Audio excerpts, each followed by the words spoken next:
As anyone who knows me or has been watching this channel, you will know that I love Star Wars. It is by far my favorite intellectual property, whether that be movies, books, or video games. You also more than likely know about my feelings about the prequel trilogy. And while I don't hate on the movies, except for episode 2, I do feel that the prequels leave a lot to be desired. The one area where that desire has been fulfilled is the music. Love the prequels or hate them, everyone agrees that the music is the best part of the prequel trilogy. So much so that the case can be made that the prequels may have better music than the original trilogy. The love for the music of the prequels has been a bit on the rise ever since the release of episode 7, as pretty much everyone noted that the music felt way below par from anything in a Star Wars movie. And the music from the prequels should be getting lots of love. It is pretty incredible, and I wanted to take a moment to appreciate something that the prequels got very, very right. From the beginning in The Phantom Menace, past the familiar Star Wars theme, John Williams connects to the mythos of a galaxy far, far away, as the theme melds into the mysterious tones and sudden uplifting brass in the piece The Arrival at Naboo. The tones are familiar, and yet they are distinctly different, which makes sense as the Republic still stands. The Jedi Order are the guardians of the galaxy, and the shadow of the Empire has not yet fallen.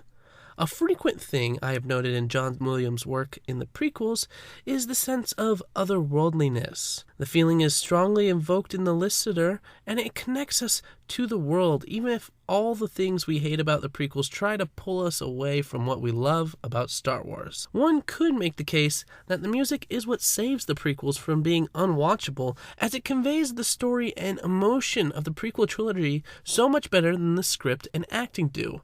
The music flows perfectly with every scene, even if everything else in that scene doesn't. We feel the mystery of the Gungans and are quickly thrown into the excitement of fighting against the Trade Federation. We are transported to the sands of Tatooine and feel the heat of the twin suns beating down on us over the never-ending desert. The grandeur of the pod race fills us with the track The Flag Parade, and the music propels us through the rest of the pod race. Every high is equally infused with every low, as the subtleties of the track He is the Chosen One are forgotten iconic tracks because, to be honest, every track feels, breathes, and bleeds Star Wars. We feel how imposing the droid army is, the sinister dread of Darth Maul and the Sith, the heart-wrenching loss of Qui-Gon Jinn and his somber funeral. Like the Force, it is the music that binds, guides, and brings together The Phantom Menace and all the other prequels. Even at the moments where we shake our head and roll our eyes, we still want to witness the story because those pure pieces of the spirit of Star Wars are just so good. And no other piece of music, whether in Episode 1 or in any of the other prequels, connects to that spirit, to that mythos of Star Wars like Duel of the Fates. This piece was so powerful it essentially became the theme of the prequel trilogy, and it has earned its place amongst the most iconic pieces of Star Wars music. We get highs and lows, power and restraint, panic and strength. Good and evil are locked in an epic battle, and we are unsure if good will prevail. While the instrumental work is fantastic, it is the vocal chorus that takes the piece to the next level that forever ensures that Duel of the Fates will never be forgotten in the social consciousness. And that was just Episode 1. The mystery, fear, and hope of Star Wars continues in Attack of the Clones, weaving a beautiful tapestry that gives emotional depth to a movie that is sorely lacking in it. Again, we are transported to other worlds, the citywide metropolis of Coruscant, the reigning water world of Kamino, and the secret desert planet of Geonosis. We definitely feel the wonder of this world George Lucas has, as he has built them into tracks like Departing Coruscant. It is this wonder that we still want to experience, even though we are watching the creepiest and most awkward romance story before Twilight came along. I think it is reasonable to say that if it were not for the music in Episode 2, and especially the highlight track of the movie Across the Stars, there would have not been a shred of belief that Anakin and Padme had fallen in love. To be perfectly honest, if you just take the story and the acting, I still don't believe it is a love story, but that just attests to how great Across the Stars really is. Like any great piece of music, it falls and rises, pulling us in its sweeping scope of emotional depth. While every piece plays its part, it is definitely the strings and brass that carries the song. Its subtleties willing us to believe that this romance might actually be able to happen. We even hear the return of some familiar themes, such as the whispering dread of the Sith, the countless marching of battle droids, and we feel familiarity as Anakin returns to Tatooine to find his mother, guided this time with a brief burst of Duel of the Fates, as Anakin's passion takes him from adventure to worry to relief, to this rising fury of his mother's death.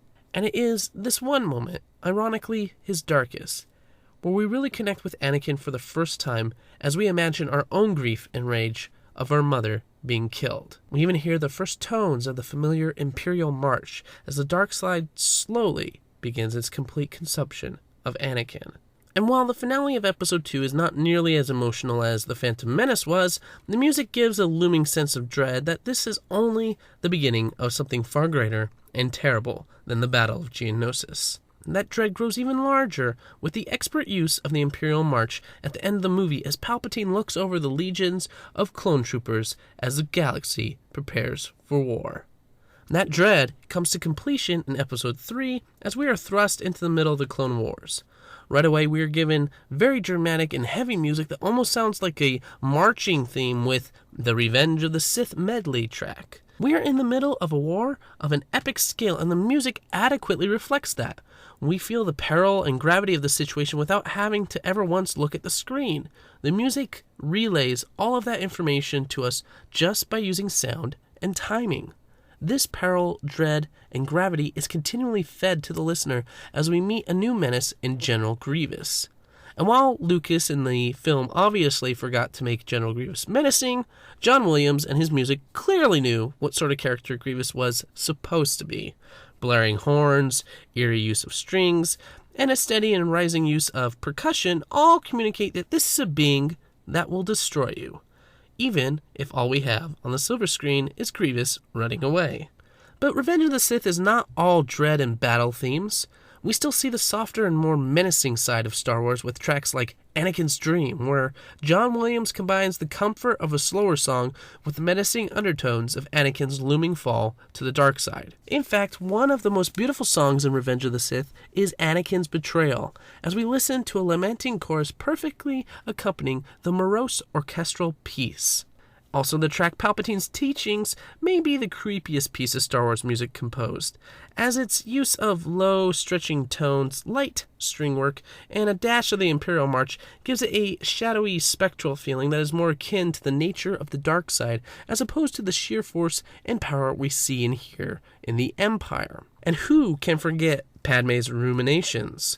This track is the reason the scene between Anakin and Padme figuratively staring across Coruscant at each other is pretty much universally praised as the best scene in the prequels. Another thing to note, you know what is completely absent from the scene? Dialogue. Again, making my case that the music of the prequels is the main reason they can still be enjoyed. Like The Phantom Menace, pretty much every piece of music in Revenge of the Sith is crafted beautifully to elevate everything we see on the screen. I could go on about the other pieces of work John Williams and the London Symphony do, but it is time to talk about the second most iconic piece of music in the prequels, Battle of Heroes. Battle of Heroes gets built up a little bit from the previous track Anakin vs. Obi-Wan, which is a very good track in its own right. But it is merely used to set the stage for the emotional heavy hitting of Battle of Heroes. Battle of Heroes isn't just a Jedi versus Sith motif. There are layers of emotion upon everything, as this is a very personal battle between two former friends. We get the sinister beginning with the strings going back and forth quickly and yet softly. Periodic trumpet blasts coincide with rhythmic drum beats to prepare us for the emotional battle taking place. After that beginning, it is all out for the rest of the track. Sweeping strings, trumpet blasts galore, expert use of the harp and percussion, and choral work that emphasizes that what we are witnessing is a tragedy, a ballad of anger and loss. Kind of like how many Star Wars fans felt about the prequels. Honestly, there is just so much more I could go into about the music of the prequels. But I think the case has been made for just how good this music is. It is the saving grace of the prequels, and if for nothing else, I am glad that these movies got made, even if only for the music. I can only imagine the countless number of people it has inspired, as it has with me and my writing endeavors. I hope you enjoyed this musical journey with me, and perhaps even if you loathe the prequels, you can appreciate the beauty of its wonderful music. Go ahead and let me know in the comments how you feel about the music of Star Wars Prequel Trilogy. Don't forget to like and subscribe, and thank you for watching. This is the Outcast Writer signing off, and remember, what we create matters.